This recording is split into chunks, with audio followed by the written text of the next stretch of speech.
Guys, কেমন আছেন সবাই? সেলাইঘর থেকে আমি সুমন আপনাদের সবাইকে স্বাগত জানাচ্ছি আরেকটি নতুন পর্বে। আজকের এই পর্বে আমি আপনাদেরকে একটি ব্যতিক্রমী 41 সাইজের একটা কামিজ কেটে দেখাবো। আপনারা নায়রার কথা তো শুনেছেন, তো আজকে নায়রা কাটবো ঠিকই, কিন্তু শুধুমাত্র সামনের পাটে নায়রা কাটিং সিস্টেম হবে, পিছনের পাটে একদম নর্মাল যে কামিজ থাকে আমাদের যেরকম সেরকম হবে। তো এই কামিজটা আপনারা কিভাবে কাটবেন তার একটি সম্পূর্ণ প্যাটার্ন এবং সম্পূর্ণ মেজারমেন্ট আমি আপনাদেরকে দেখানোর চেষ্টা করব আজকের এই ভিডিওতে।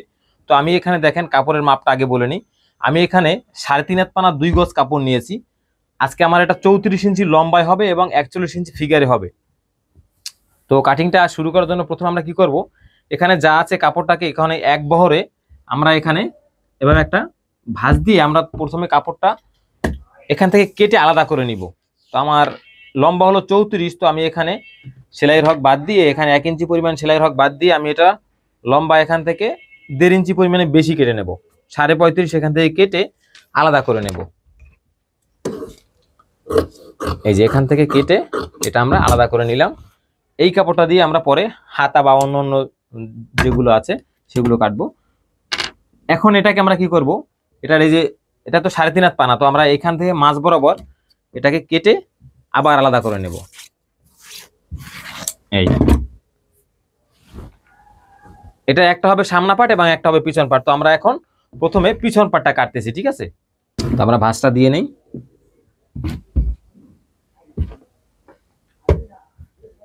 পিছন পাটটা একদম নর্মাল কামিজ আমরা যেভাবে কাটি ঠিক সেভাবেই কাটবো। তো কোনখানে কতটুকু মেজারমেন্ট ধরবেন, এটার পিছনে উঠানো গলার পুটে আজকে আমি এটা কাটবো। উঠানো গলতে পিছনে 4 ইঞ্চি গলা হবে আর কি, 4 বা 4.5 ইঞ্চি গলা, যেটাকে আমরা টেইলার্সের ভাষায় উঠানো গলা বলি। অনেকে কিন্তু কলারকে উঠানো গলা হিসাব করেন, যে কলার মানেই হলো পিছনে কলার থাকলে সেটা উঠানো গলা। ওইটা কিন্তু আসলে আমরা উঠানো গলা বলি না, আমরা বলি যেটাকে পিছনে 4-4.5 ইঞ্চি গলা দেওয়া হয় ছোট গলা রাউন্ড করে, ওইটা হলো উঠানো গলা। তো আমি এখানে 1 ইঞ্চি পরিমাণে সেলাই হক রেখে এখানে একটা মার্কা করে নিলাম। এবার আমরা লম্বা ধরবো, এটা 34 ইঞ্চি লম্বা, তো আমি এই যে 34 নিলাম। এবার আমি এটা 6.25 ইঞ্চি বরাবর এটার আর্মহোলের শেপটা দেব এবং 13.5 ইঞ্চি বরাবর এটার হাফ বডির মার্কা দেব। মার্কাটা দিয়ে নিই। এটা চেঞ্জ করে নিব নাকি আবার দেখা যায় না মনে হয়। হ্যাঁ, এটা দেখা যাচ্ছে। এই যে এটা হলো কাটিং এর দাগ উপরেটা, আর নিচেটা হলো সেলাইয়ের দাগ। আমি এই দাগগুলো যদি একটু ব্লু কালার দিয়ে দিই তাহলে আপনাদের দেখতে একটু সুবিধা হবে। এই এবার আমরা এটার পুটের মাপ ধরে নিব। আমার পুট কত হবে, আমি এখানে পুট দেব 12.5 ইঞ্চি। এই যে 12.5 ধরলাম, তারপর সেলাই হক নেব আধা ইঞ্চি। এখানে বডির মাপ ধরবো, বডি হলো 41, তো আমি 10-এর পরে আরো নেব কোয়ার্টার, মানে 400টা 41কে 4 ভাগ করে আর কি যা আসে। এবার এখানে নেব 39, 10 থেকে আরো কোয়ার্টার ইঞ্চি কম নেওয়ার পরে এখন আমরা কি করব দেখেন, এখন এই দাগগুলো আমরা সম্পূর্ণ মেজারমেন্টে যে শেপটা আছে সেটা দিয়ে নেব। তো এখানে কি করব, এই যে এখানে মার্কা এখানে যা মাপ নিয়েছে আর কি, এখানে কত হয়েছে ধরেন 5.75, এখানেও আমরা 5.75 নিয়ে নেব। এই যেই 5.75 নেওয়ার পরে আমরা এখানে সামনে আরো 1 ইঞ্চি এই যেভাবে বেশি নেব। বেশি নিয়ে এই দাগ থেকে এই দাগে এভাবে মিলিয়ে দেব। মিলিয়ে দেওয়ার পরে আমরা মোড়ার মাপ কিভাবে বের করব, এখান থেকে 1 ইঞ্চি ধরবেন।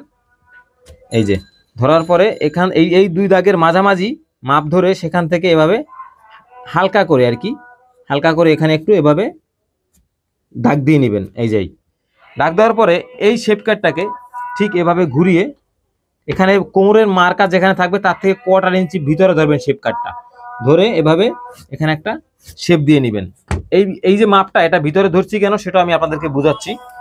এরপরে এটার সাইড কাটার মাপ ধরে নেবেন। সাইড কাটা তো অবশ্যই হবে, সাইড কাটা হলো আমার 20 ইঞ্চি, তো 20 ইঞ্চিতে আমি মাপ ধরলাম। মাপ ধরার পরে এখানে আমরা হিপের মাপটা ধরে নেবো। আমার এটা হিপ হবে কত, হিপ 43 দিলাম, আমার এটা হিপ হবে 43 তো আমি দাগ দিয়ে নিলাম। দাগ দেওয়ার পরে শেপ কাটটাকে এভাবে ঘুরিয়ে নেব। ঘুরিয়ে এই যেখানে আমি আগের দাগ এনে মিলিয়েছি সেখান থেকে আবার এই দাগটা এই যে হিপের দাগের সাথে মিলিয়ে দেব। মিলিয়ে দেওয়ার পরে আমরা এটা ঘেরের মাপ ধরে নেব। ঘের হবে আমার এটা 13 ইঞ্চি, সরি মানে 26 ইঞ্চি, তো আমি এখানে 13 ধরে নিলাম।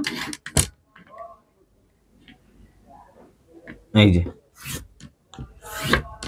আমি ঘেরে এই দাগ মিলিয়ে দিলাম, এখানে আমার সাইড পাড়া হবে।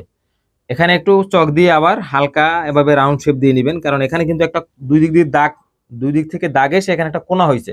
আমরা কিন্তু এখানে কোনো কোণা করব না, ঠিক আছে? তো এই যেভাবে রাউন্ড করে শেপ দিয়ে এখানে একটু কোমরটা সুন্দর করে মিলিয়ে দিবেন। আমরা এটা গলা ছড়ানো কত দেব? গলা ছড়ানো আমরা এটা দেব 3.25। আমরা 3.25 কাটবো, এটা একটু গলা ছড়ানো কম দেব। তো এবার আমরা এই পিছনের পাটটা সম্পূর্ণ কেটে নেই। এখানে একটু ডাউন দিবেন, হালকা 1/4 ইঞ্চি ডাউন থাকবে।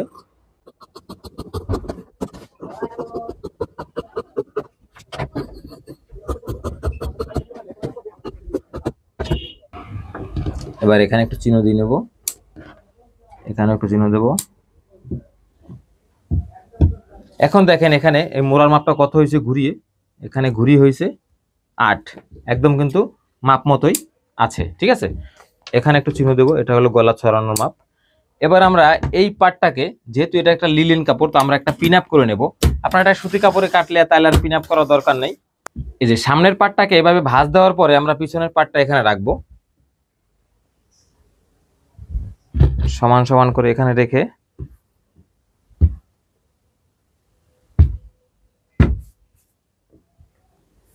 এই যে এখানে রেখে এখন দেখেন এই যে বেশি কাপড়টুকু রেখেছিলাম সেটুকু কোনখানে দরকার হইব দেখেন। এখন এখানে কি সমান হয় না, একটু উপরের দিকে উঠবে।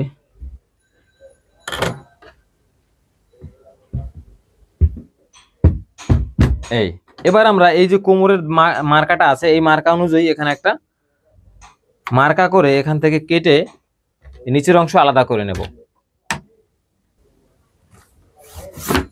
এই এখন এখান থেকে সোজা আধা ইঞ্চি সেলাইয়ের হক রেখে আমরা নিচের অংশটা আলাদা করে নেব, এবং এই দিক থেকেও কেটে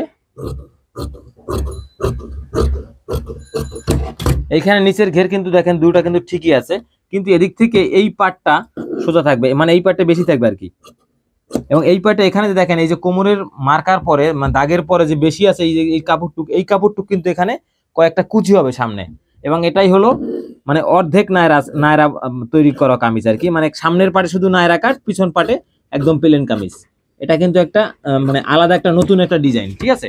তো গেল এই যে। এখন আমরা কি করব, এখন দেখেন এই সামনের পাটটা এখন কিন্তু ছোট হয়ে গেছে, তো আমরা এটাকে এখন সামনের পাটটা আমরা কি করব, এই যে এটার উপরে উঠিয়ে দেব, কারণ এখানে যেহেতু জোড়া দিতে হবে, কুচি দিতে হবে, তাহলে কিন্তু এটা এখানে এটার উপরে উঠিয়ে এই যে সেলাই রগটা নিয়ে তারপর আমরা এই যে এই পাটটাকে আবার এভাবে রাখবো এটার উপরে। এই দেখেন এখন কিন্তু এই দেখছেন এইটুক যদি আমি কাপড় বেশি না রাখতাম মাপের পরে তাহলে কিন্তু এটা হতো না। তো আমরা এখন সম্পূর্ণটাকে আবার কেটে নেব।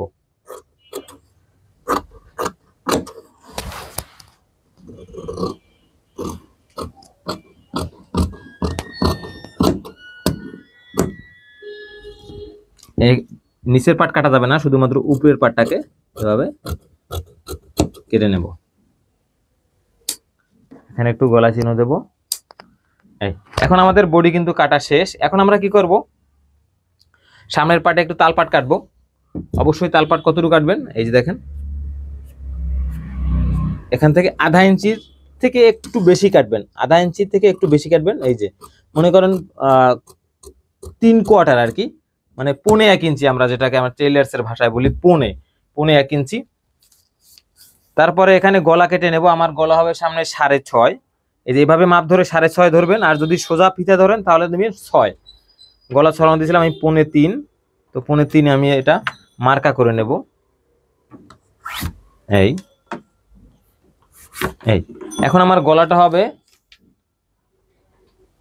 এখান থেকে 1 ইঞ্চি, এই এভাবে এবং এভাবে এভাবে, ঠিক আছে? তো আমি আপনাদেরকে কেটে সম্পূর্ণটা একদম এভাবে দেখাচ্ছি। এই যেভাবে হবে এভাবে হবে। এই এটা হলো আমার সামনের গলা। এবার পিছনের গলা আছেন, পিছনের গলা হবে উঠানো গলা। পিছনে উঠানো গলা কত কাটবো, এই যে 4 ইঞ্চির মতন, ঠিক আছে? বাস এখান থেকে। এখন আসেন হাতাটা, হাতার মোড়া কত দিবেন, কিভাবে কাটবেন সেটাও দেখাবো, সেটুকু আর বাকি রাখবো কেন। এটা বডিটা সম্পূর্ণ শেষ। এখন আমাদের সেই আগের কাপড়টা দরকার হবে। এখান থেকে আমার যতটুকু লাগবে আর কি ততটুকু আমি এখানে ভাঁজ দেবো। সম্পূর্ণটা ভাঁজ দেওয়ার দরকার নাই, তাহলে কাপড়টা নষ্ট হয়ে যাবে। এই যেভাবে যতটুকু লাগবে ততটুকু এক মাথা থেকে ভাঁজ দিয়ে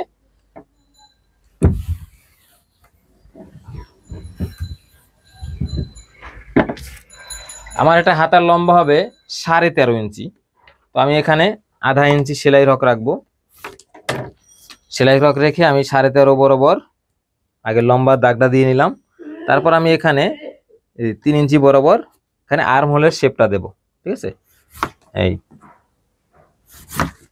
এটার হাতার মুহুরি হবে, আমার এটা হাতার মুহুরি হবে 11 ইঞ্চি। এখানে একদম সোজা করে মোড়ার মাপ দেব আমি 7.5। 7.5 ধরে এখান থেকে শেপ কাটের এই অংশ দিয়ে মিলিয়ে দেব। অনেকে কি করেন এখানে স্কেল দিয়ে সোজা দাগ দেন, এখানে সোজা দাগ দিতে যাবেন না, কারণ হাতার এখানে একটু শেপ দিলে হাতাটা সুন্দর করে ফিটিং হয়, সুন্দর ফিটিং হয়।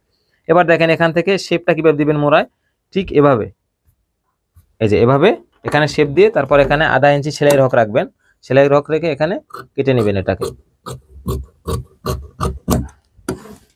এখানেও থাকবে 1 ইঞ্চির মতন এবং এদিকেও 1 ইঞ্চির মতন এই যে মার্কার বাহিরে কাপড় থাকবে। এখানে একটু চিহ্ন দিয়ে নেবেন, এখানেও একটু চিহ্ন হবে, কারণ আমরা একদম মাপে মাপে কাটতে চাই, মাপে মাপে সেলাইতে চাই। এবার এখানে আমরা তালপাট কেটে নেব। ঠিক এভাবে এতটুকু পরিমাণ কাপড় ফেলে তালপাট কেটে নেবেন। তো বন্ধুরা আজকে এই ছিল আমাদের যে মানে এটাকে আমরা অর্ধেক নাড়া বা হাফ নাড়া যাই বলি, সেই কাটিং 41 যে কেটে আপনাদেরকে দেখালাম। ভিডিওটি ভালো লাগলে একটি লাইক করতে ভুলবেন না এবং ফেসবুক থেকে যারা দেখছেন তারা এটাকে নিজের আইডিতে শেয়ার দিয়ে রাখবেন, পরবর্তীতে যাতে দেখে দেখে আপনি কাটিং করে শিখতে পারেন। আর আমাদের এই ভিডিওগুলো ভালো লাগলে অবশ্যই আমাদের এই পেজটি ফলো দিয়ে রাখবেন এবং যারা ইউটিউব থেকে দেখছেন তারা চ্যানেলটি সাবস্ক্রাইব করে রাখবেন এবং বেল আইকন বাজিয়ে রাখবেন পরবর্তীতে আবার নতুন ভিডিও দেখার জন্য। তো ভালো থাকবেন সবাই, টাটা বাই বাই।